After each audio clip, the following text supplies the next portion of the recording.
A world before time, filled with dragons, Vikings, and brand new terrains never explored before. I plan to survive, build a nation, and explore this brand new creation. I know there is a leader of the Viking nations, but that is all I know. This is going into 100 days of exploring, adventuring, and discovering new things in this world that I have never seen. This is surviving the dragons, dungeons, and Vikings ahead for 100 days. Let's begin. As I spawned into a brand new world, the prospect of adventure and treasure really got my heart racing. As I began to look around, I saw dragons in the sky, many ancient trees, and different structures I had not seen before. This was going to be a tough 100 days, but I decided to begin exploring around me to see what may lie within these lands. As I began to explore, I found a small settlement. However, an archer quickly shot at me and I began to run. Whilst running, I ran onto a man who had a polar bear. He began chasing me with spear and shield, and I sprinted away. This was a warm welcome to this world. I kept seeing these enormous dragons in the sky, sometimes perched in the trees and sometimes flying. It really made me wonder how I could have some of my own. I found myself running through the forest with only half a heart. Food was very scarce in this land, and hunting was almost impossible. I knew finding a food source would be important. I found a weird rock-like object and I decided to climb on top, until I realized it was a dragon's nest, and with the nose poking out I began to run. I didn't want to die on day one, that's just embarrassing. As night fell, I knew I would have to find shelter, or else I would surely die. And, sure enough, I found a small ice village. When I went to interact with the villagers, all they wanted was sapphires. As I had nothing to trade with them, all I could do was huddle beside a man with a spear, with my life in his hands. I had no bed, so I had no opportunity to sleep. If a zombie came and broke down the door, I would surely die. I knew if I wanted to survive, I would have to get some tools and supplies quickly. I opened the bag that I had gotten when I started the game, and, inside, a strange looking egg. I didn't know how to hatch it yet, so I thought it was best just to leave it and make my starter tools. I then ventured out and I began collecting some basic resources to get my toolkit started. While in the forest, I saw a ginormous beast. I had no idea if he was friendly or not, but I thought to myself, with half a heart, it's best not to test this at the moment. While in the forest looking for some food, I found a weird rune-like structure with an object on top labeled something about titans. I thought it was best to leave this alone for now, but I marked it for a little bit later, if I survived till then. I noticed a clearing in the forest and I went towards it, and a giant village dead ahead, with wheat farms on the outskirts and some raw chicken that was just sitting there. I knew I would have to make a run for it, so with the last bit of food I had in my food bar, I sprinted. I collected the meat, but I got a bit greedy, and I also collected the wheat right next to it. And then, I went off and began smelting it down. I wanted to collect all the food I could from this village. I had no idea if they were friendly or not, but typically Vikings don't take too good to you taking their food, so I assumed they were hostile. While I was cooking the chicken, that beast returned. He got closer and closer, and I had to make a decision. Do I stand there, or do I run? I decided to quickly collect my furnace and sprint away. While I was sprinting, something shot me and brought me back down to half a heart. But thankfully, I was able to evade the rest of the shots. I then realized I could make bread with all the wheat that I had gathered, so I quickly made some and began eating, and I finally, since the beginning of the video, had more than half a heart. As night fell, I found myself without a bed again, so I made my way into a mountainside and stood there for the night. As day broke, I found an archer right outside of my mountain, and I sprinted away. I didn't want to mess with anybody just yet. Whilst I was walking through the forest, I noticed another clearing, and inside, a statue that resembled a dragon. These Vikings really worshipped these beasts. I approached it, and I noticed a priest that came out to meet me. I would not worship these dragons. I would own the dragons. So I killed the priest. I opened what seemed like a tomb object, and inside, a chest. I made my way to try and open the chest, however, it alerted me that an enemy was still around. And then I heard the flaps of a dragon and a shadow rushing. However, it was not the dragon that I feared. More so, the Viking who emerged with sword and shield. He began to attack me, and with my wooden sword, I knew I was no match. I tried to use some evasive tactics to get some hits on him, but his reach was longer than mine, so it wasn't going very well. So, I did what any PogChamp would do, and I ran away. I burrowed my way into the tomb and quickly clogged it up, but I had to figure out a plan as I knew he would be hovering, and I didn't have any more food to regenerate health. I tried digging a little piece beside me in hopes he would fall down it, and I could smack him on his legs. However, he decided he wouldn't be doing that today, and my problem continued. So, I mined my way out, and I began to sprint into the forest.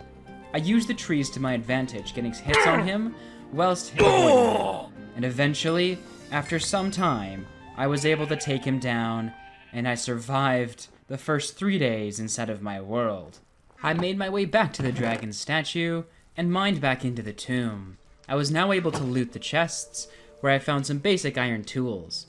This would give me a great advantage. I really wanted to emphasize on exploring, and not so much mining in these 100 days. So this was a great start, and it also made me think of what great loot may be held ahead.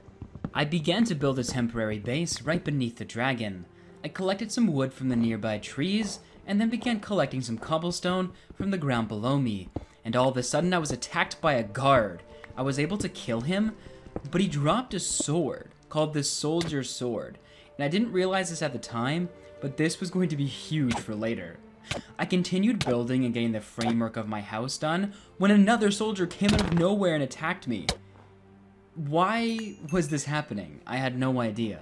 I spent the next little bit building my house. Since there was no other trees aside of spruce, it would have to do as my main building component. I used a cobblestone base and then slabs for my roof. It was a very primitive design, but all I needed was a shack so I could bring resources to it. Later, I would build the empire somewhere else. I used torches to light up the interior of my house, and then I began trying to figure out what I could do with the egg I'd gotten at the start of the game. I tried placing it down to see if it would hatch something. However, nothing happened. After doing some research, I discovered that I needed to incubate the egg so that it would hatch. I had no idea what kind of dragon it was, as I had no experience inside of this world. But the incubator would be the first step. So, I decided to kill 2 birds with 1 stone, and I went to go into the mines. I began collecting some resources and heading towards the lava pools down below. I figured if I could collect all the resources I needed and collect some lava, then it would be perfect.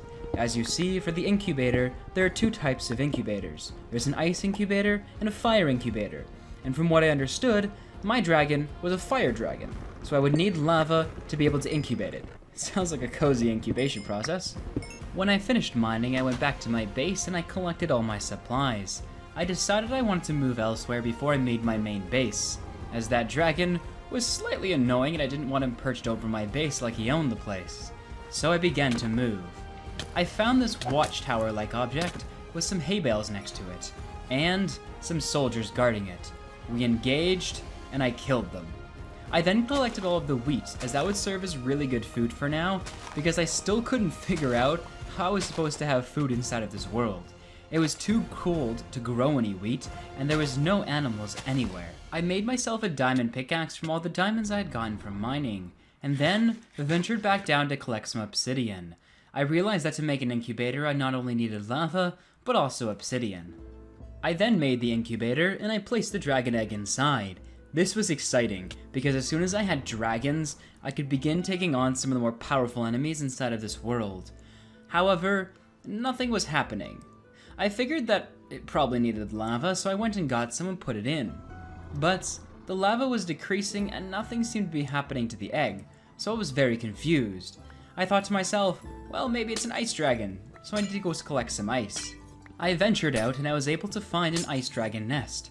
Thankfully, the dragon was occupied with what seemed like a empire beside it. I'm not sure if they were worshipping it or if he was trying to eat them, but nonetheless, I was able to steal the ice from his nest and then return home. When I returned home, I crafted the incubator for the ice dragons, and then placed the egg inside. However, nothing happened once again, but then I realized that it probably needed ice or water. It didn't let me put any ice inside, so I went and collected some water from a nearby pond. I then put the bucket inside, and sure enough, it filled up. However, once again, nothing was happening, and then I realized that using the lava wasn't working, so actually I needed the fire incubator. You know what, let's just pretend that didn't happen and get back to the fire incubator. I went down into the mines and I collected a lot more lava by using a lot of the iron I had gathered from my mining stint. I then filled the incubator up with lava. I had no idea how much it would take to hatch the dragon. I wasn't sure if maybe more powerful dragons required more lava, but this sucker was slurping it up like a Slurpee, so I would assume he would be a pretty powerful dragon. However, I had to wait for him to hatch, so I went to do some other things. And then, out of nowhere, an enormous beast just started to plop beside my furnaces. I wasn't sure if it was friendly or not, so for a moment, I began mining some wood. I'm not sure what happened because when I got back down from mining the tree, the dragon had disappeared. He must have flown away. Strange. But I decided to start clearing out some terrain to build my permanent house. This is where my settlement was going to be. I was itching to finally get on some adventure. I knew the time was near to begin exploring this world, but I wanted to make sure my house was settled first. And then I noticed the egg had been incubated, so I plopped it out and I placed her on the ground. And then it asked me to name it. I thought about it. You know, it should have a majestic name, as it's going to be the leader of all dragons, the empire that will rule the Viking nations. So I named it Chubbers. Since I'm an absolute genius, I knew the best thing to take care of babies was to feed them candy right away. So I went and grabbed some treats and I started feeding them to Chubbers, and sure enough, Chubbers got chubbier. It started getting larger and larger, but I ran out of treats, which I'm sure is bad parenting. But I needed a place to keep Chubbers until I could get more treats. Thankfully, it had also given me some sort of awkward orb, and when right-clicked, captures the dragon in front of you and stores it inside of an alternate dimension. This would be perfect. Although you can't have too many of these, when you only have a few dragons at the start, this is a really good way to keep them under control. And then, yet again, another one of those snow creatures ended up in my base, although it seemed to be trapped in some sort of weird pond, so I decided to leave it alone. I continued building my house by using a cobblestone framework. I really didn't like how the old house looked, so I wanted to change it up a bit with this one. However, I ran out of resources and I went back into the mines to collect some more cobblestone. But, whilst in the mines, I discovered some sort of weird gate-like object. It wouldn't let me pass through it nor open it. I tried mining around to see if maybe there was something behind it, like a dungeon, but there was nothing. However, I noticed in front of it there were two pedestals. One, which seemed to carry some sort of wolf mask, and the other, a key. I tried taking the key off the pedestal and it allowed me. I then assumed the only thing that the key could do is open the gate. However, I was slightly scared of what was on the other side. I mean, not scared, but, not cautionary, but, I wanted to be prepared. So I went back to the surface and I crafted myself a shield and got some more supplies. And then ventured back to the ominous gate. I right-clicked with the key and a loading screen appeared and then bang. I was in a weird place with unbreakable blocks and only one path ahead. With only one path ahead of me, I decided that the only option was to parkour across these blocks. There was no way to return, so I had to push forward. I did manage to fall in the lava once, but thankfully, I had enough food to get me by, and eventually, I reached the other side. However, on the other side, there was a bunch of wolves on every corner, and when I tried to get too close, they would hit me. There was no way I was going to be able to run across that middle piece without getting hit into one of their pits. And if I fell into one of their pits, I would definitely die. So I began cautiously killing them from a distance. After clearing out the pits, it allowed me to finally open one of the doors. And when I opened it, on the other side, a giant werewolf, which quickly charged at me, managed to get itself stuck in a cobweb, so I thought I would be really cool and go in and smack it. However, it nearly killed me. I had to use my shield on a quick retreat. I then used the door frame and my shield to my advantage, and although I still got hit a few times, I was able to take down the black werewolf. However, he dropped another key, so I picked up the key and I read it. This was some sort of master key, as it was called the Heavy Door Key. Ahead of me, I noticed a door that I hadn't seen before, so I went towards it. And, using the key that the wolf had dropped, I opened the door. On the other side were these blocks that seemed to have many holes in them, and when I tried to walk on one, many spikes emerged. This was a spike hallway. I noticed if I ran really fast I could avoid the spikes, so I sprinted through the room and I opened the next door, waiting for massive amount of treasure, and it was just empty, with a red portal. I assumed that the red portal would take me home. However, I hadn't got my loot yet, and there was still one more door. I retraced my steps and went back to the original room, and killed the wolves on the other side. When I opened the door once again, another werewolf emerged. I used the tactics I had learned to kill the second one and get the key. And then, the hallway of spikes.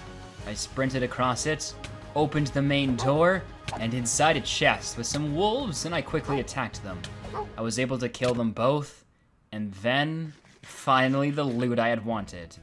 I had heard that these prisons held some of the most powerful armor types inside of the game, and when I opened the chest, there it was.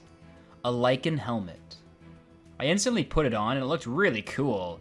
This was much better than my iron armor, and would be the final set I'd want to achieve inside of this 100 days.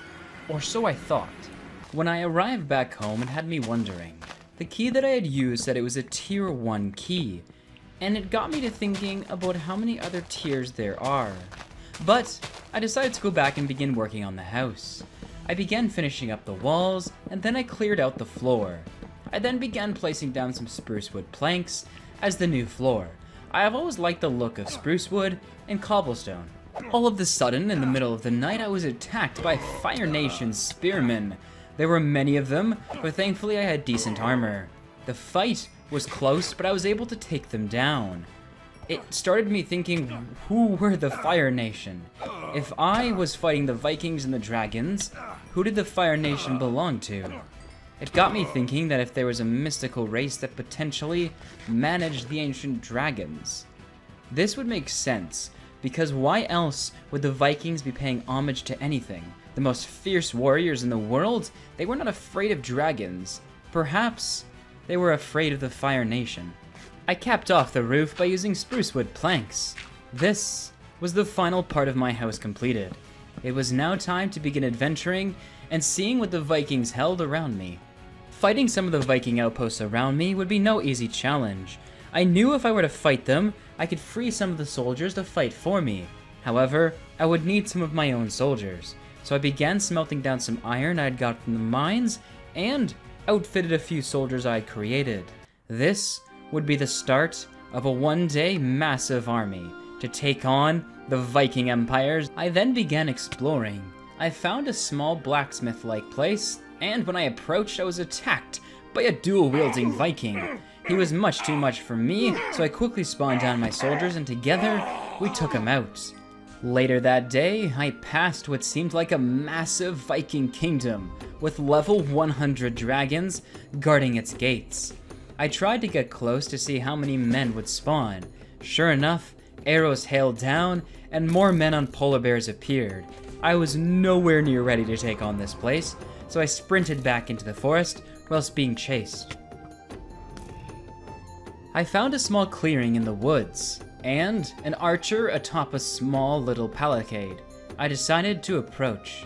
It shot me with arrows, but I was able to avoid them. I tried pillaring up using some spruce planks to try taking out the archer. However, it proved to be very difficult as he kept shooting me off. Eventually, I spawned in my own men, and the assault began. I used another strategy to get the other archer off, and I hit him into my men, and we were able to destroy them.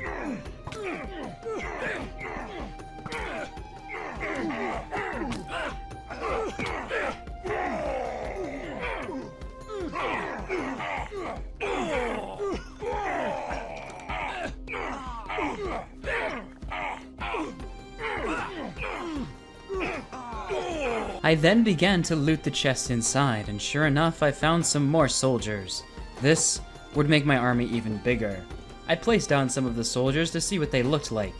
They were outfitted to the nines. This would be a perfect place to scale my army. While traveling the next day, I found a tavern and decided to see what was inside. As I opened the door, a soldier immediately came out to greet me and try and chop my head off. So I spawned down my own soldiers, and we took him out. However, one of my soldiers decided to go for a marathon and sprinted directly away, and I went and chased him down. I broke down the door, and all of a sudden, the Vikings flushed out. There were way more than I thought, and the fighting began. It was fierce, but we took the first wave out. We pushed farther into the tavern, staying tight as a unit, and found even more priests inside and more dual-wielding Vikings. We were able to take them all out, and I began looting the structure, finding even more soldiers, weapons, and valuable ores. I returned home and immediately found myself back in the mines, mining up some obsidian and heading into the nether. I wanted to see what these Fire Nation keys I had gotten from the attackers did. I was sure there was dungeons there, and these keys must have been the way in. So I mined some obsidian, made a portal, and headed into the depths. When I spawned in, I found myself in a cavern with no way out. I used my pickaxe to mine a straight line, and eventually, I found it. The giant caverns of the Nether. Now it was time to find the dungeon. And then after some searching, I found it. The Fire Nation dungeon. I used my tier 1 key first, as I didn't want to have to use my tier 2 key until I'd gotten all the loot from tier 1. When I right-clicked, the loading screen appeared, and then a brand new dungeon. Right ahead of me were some spike traps and more Fire Nation swordsmen. I began to make my way through. Everywhere seemed to be filled with either lava or fire, and traversing the terrain was very difficult, but I kept pushing through nonetheless. I found a different type of soldier called the Fire Mage, and another swordsman. He backed me up, but I was able to kill the swordsman, and then return to fighting the Fire Mage. I figured that the Fire Mage probably dropped the key through to the next door. So I made sure to place some blocks so that when I killed it, the key would drop, and I was able to defeat him. I used the key to open the next door, and inside, the final loot chest. I had guessed the right direction on the first try. I opened it, and I found some Fire Nation boots. This was a terrific armor set. So I took the boots out, and I began to think, do I want to go through the rest of the dungeon knowing there's no more loot? I decided no. I wanted to save my resources for when I had to go to the tier 2 dungeon, as food was still very difficult to come by. The first thing I did when I got back to the overworld was lure a pig to my compound. It was the first animal I had seen that I could actually use. If I could find one more, I could begin breeding them, and finally, I would have a food source. I had noticed a tower near my base that I wanted to clear out before I began the expansion of my dragons and my empire. So I headed over and I began my assault. I ran straight in and I spawned all my men in, and the battle began. I wanted to make sure the territory around my land was clear of any enemy soldiers. I began making my way up the floors, bringing my men up as I went. Every time I was attacked, they would storm up the stairs to come and help me. Eventually I got to the top and I eliminated the remaining soldiers. This tower would have a lot of loot in it, and would definitely help me progress in my empire expansion. After claiming all the loot, I went back to the top of the tower, and I noticed in the distance another Viking fortress. There was no way I'd be able to take it out right now, but I knew it was on my list of things to do. At this point I wanted to see what the tier 2 Fire Nation key did, so I headed back into the Nether. I found a different dungeon than last time, and using my key, unlocked it. As I spawned into the brand new dungeon, I looked around me, and everything was different. This dungeon was much larger and much more dangerous than the previous one. As I opened the double doors, I was greeted with soldiers. I used the fact that they were clustered together and the doorway to my advantage, and I was able to take them all out with minimal health taken. I began stumbling all over the dungeon, stepping on these fire pits that kept lighting me ablaze. In front of me, the pathway ahead. However, there was one small problem. Well, two small problems to be exact. and those would be swinging blades from the ceiling. This can't be up to code. I figured the only way to get past it was to run straight through it like a true PogChamp would. So I did it, and I was able to get through without even a scar. I met more Fire Nation soldiers on the other side and began taking them out. I found these weird hoppers on the wall with some sort of iron trap door. I hit the lever to see if they would do anything, potentially give me some— oh, they're toilets, oh gross. As I opened the next door, I saw something out of the corner of my eye. A giant beast. I couldn't really make out what it was, but I had to kill the soldiers that were stopping me from seeing. Eventually, I made my way over, and it was a giant golem-like creature from the Fire Nation. I began taking it down. It had managed to get itself stuck in the cobwebs, and I definitely used that to my advantage, and I was able to destroy it. It dropped me a master key, yet I haven't seen any of the doors I could use it for yet. I continued my raid and found yet another golem that unfortunately was not stuck in cobwebs this time. However, I was still able to take it out, and 3 doors lay ahead of me. I opened the first one, and nothing was inside, and then I opened the second one, and sure enough, it was a chest. Inside of the chest, there was a Fire Nation map part, and a Fire Nation chest plate. Although I was excited for the chest plate, the map part had me interested. What would happen if I found all of the pieces, I thought? This would have to be a question I would answer later, because for now, it was time for dragons. Before leaving, I had noticed a giant library, and I went back to it. Now that I had defeated the dungeon, it would allow me to break blocks. I collected the enchantment table and all the books from the bookshelves inside. I then began to make my way back to the main portal. Whilst traveling home, I noticed a strange object inside of a lava pool, and I went to investigate it. As I got closer, I saw some tent-like objects, and Fire Nation soldiers. I plunged myself in, and although it was unfair with a 6v1, they should have brought more men to the table. I was able to kill them all. When I began looting the chest, it had dragon traits inside. This would be powerful, because now I could level up my dragon to the point I could ride him, and begin breathing fire on my enemies. I spent the next few days when I got home working on 2 platforms. I wanted to begin expanding platforms all over the base to put my dragons on. Now, it was finally time to raise what would lead my army into battle, the fire-breathing beasts themselves. As morning broke, I climbed up on one of the podiums and I placed Chubbers back down. I then began feeding him treats. Chubbers became a powerful dragon, and I was able to ride him. I got on and we began soaring. Oh no, how do I control this? No, stop. Go up, how does this work? I arrived home after some test flying that went without a hitch, and I placed my Night Fury egg into the incubator. I wanted to leave it incubating while I worked a little bit more on the base. I then began working on the enchant area from the bookshelves and enchant table I had gotten from the dungeon. I began by just mining out a little hole in the ground, and then placed the bookshelves and the enchant table inside. I began by enchanting my diamond tools, and then started my next project. I wanted to have a really big mine shaft going into the earth, constructed and pillared with spruce and some other different building materials. I thought this would be really handy in the future in case I needed to go mining, and who doesn't need a good mine shaft? So I began construction of it and filling in the sides. Finally, the Night Fury egg had been incubated, and I finally spawned him in. He was a cute little guy. However, I didn't have any dragon traits ready to brew him up. So, I decided I would begin my quest for the Land of the Dragon, in which not only could I find some crazy powerful dragons, but I could also find treats that would help me to tame up my Night Fury.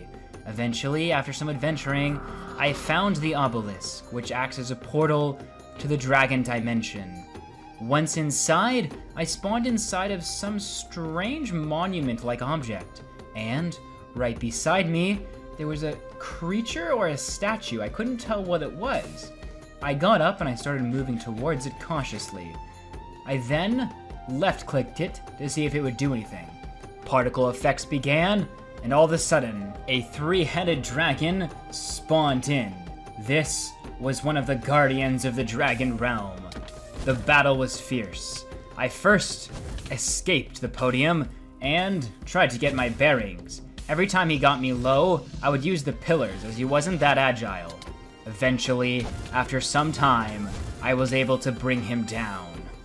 While exploring nearby, I found a vampire-like place. However, there was no one to be found.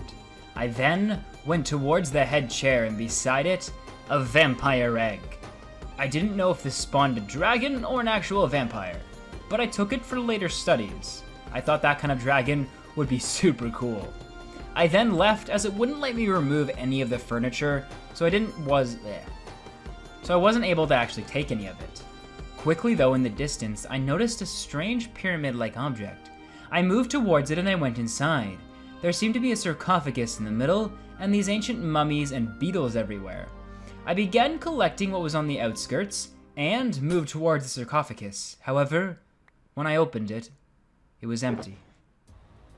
It was interesting that they would build an entire temple for an entity that didn't even exist. Unless it actually did. That being said though, there was a mummy egg inside, so I grabbed that. I would assume it turns into a dragon, but once again, I have absolutely no idea. While exploring a bit more, I found this dungeon. It wasn't a dungeon that required a key, it was simply just below the surface and contained a bunch of spawners. Nothing too exciting was in there, however, I found a tier 3 Lycan dungeon key. This was the highest level of dungeon that I had done yet. This probably meant that there must be dungeons somewhere inside of this realm. So I began exploring and, sure enough, I uncovered the dungeon. As I began to explore the dungeon, it was not nearly as extravagant as the Fire Nation dungeon. It's almost like this was an old entity waiting to be thrown in the garbage. It just seemed to have a lot of werewolves in it, and after I killed them all and grabbed the keys, it allowed me to go into the final room. However, one thing to note about this was I was able to get an ancient dragon egg and full Lycan armor, which is one of the most powerful armor sets inside of this realm. I then headed home as I really wanted to begin the incubation process for all these new dragons. When I arrived home, I realized I had lost my buckets. So, using my new mine shaft, I went down into the caves and began mining a lot of iron. I figured I would spend a day here just mining all the resources I could, so that I could make a ton of buckets and begin transporting lava back to the surface. I was really excited to see what some of these dragons actually looked like. After returning to the surface, I used a lot of the treats that I had found and some that I had made to level up my Night Fury, and I was able to ride it. Eventually, in the sky, we finally glided. Finally, I felt the true power of the dragon. If I could have a whole army of these things, we would definitely be able to take on some of these empires. Whilst flying around, I noticed a battle tower-like object. I decided to venture inside. It was full of mobs, and I began slaughtering them. I thought there'd be really good loot for the amount of mobs that were in here, but on every level there was just 2 rare ore blocks, so I didn't bother pushing all the way to the top, as it didn't seem like the reward was worth it. We then pushed through another tavern. We collected all the soldiers inside, and we became ready. It was time to take on one of the big villages now. And there it was, the biggest Viking settlement yet. We began our assault by killing the guards on the outskirts. However, there was a gate keeping us from entering the compound. After a lot of axe swings, the gate fell down, and men poured out from inside. My men rushed to meet theirs, and the battle began. All of a sudden, a dragon came out of nowhere and began helping the opposing force. But I had too many men. We kept fighting, and we kept pushing through. I sneaked behind the men and used that as the advantage to attack them. Eventually, after some time, we were able to defeat them, including the dragon. However, I didn't just want to win. I wanted to make a statement. So I got on Chubbers, and we took to the skies. And I used Chubbers to light the house ablaze. After that, near daybreak, I went inside and actually began claiming some of the materials in there. When I arrived back home, I wanted to begin work on my empire. I've never really gone into detail with any of this, so I decided this time I wanted to go into a lot of detail of how I build an empire, and this time expand it much more than in previous videos. I started off by enchanting some more tools, as I would have to clear out some terrain if I wanted to actually create this city. I then began mining out a little area to place my first building, a builder's hall. The way this works is simple. Builders are the designated people that can build anything inside of your colony. If I wanted to build a lot of structures and raise an army, I would need a lot of builders. They're always the first thing you need to create. So I started clearing out an area to place my first hut. And then, after the area was cleared out, I positioned the hut to be built. At this stage though, a builder now had to come and build the hut. I programmed it so builders will only build based on your notoriety, meaning the higher notoriety you have, the higher of level buildings you can make, all the way up to tier 5. The goal? Have every building, including a barracks, at a tier 5 level. This will stop barbarians and Vikings from rushing into your village, and also will give you the maximum resource count. I then cleared out another area and put down another builder's hut. At this point, it was just a matter of time before the builder's huts were built by recruits that would slowly make their way into my village, after they had seen my notoriety. Whilst this was being done, I really wanted to see what a tier 3 fire dungeon looked like. So, I headed back to the Nether, looking for danger. After some searching, I was able to find the Fire Nation dungeon. I had one goal: find the remaining map piece. Once I had all the parchments together, I could finally travel to the most powerful realm of them all. However, the only parchment I needed was in this tier 3 dungeon, so I would have to adventure through it. When I spawned inside, I was met immediately with lava all over the place. This was a much more powerful 3-tier dungeon than before. As I began traveling through, I was met with force. However, I took out all the Fire Nation guards and began my search for the mages, as they held the keys so I could get through the next doors. Eventually, I was able to get through, and on the other side, there was golems waiting for me. I was able to take down the golems and get the next set of keys. I made my way through the next set of doors and another mage was there. I was able to slaughter it, however I had to back up a lot as I almost died. I made it, finally, into the second last room where another golem was held. I was able to destroy the golem. And then, after some more searching and scavenging around, I found the final room. It was filled with Fire Nation soldiers though, and another dragon. Inside of the chest, I found a new type of sword and more armor. And finally, my last parchment. When I returned home, I took the 3 fragments that I had, and I made it into a Fire Nation map. Then I went to sleep. And as day broke, I got ready, and I right-clicked the map, and it teleported me into a brand new dimension. I got on Chubbers, and I began to fly around. Everywhere I looked was fire, lava, and these strange, giant dome-like structures. After a time, I got off Chubbers and began exploring the terrain below, where I was met instantly with mages and these weird type of spiders. I began to run for my life. In the distance, I noticed some more giant towers. I quickly right-clicked the map and went back home. This was an adventure for the next 50 days. Part 2 will be coming on Monday. Thank you for watching.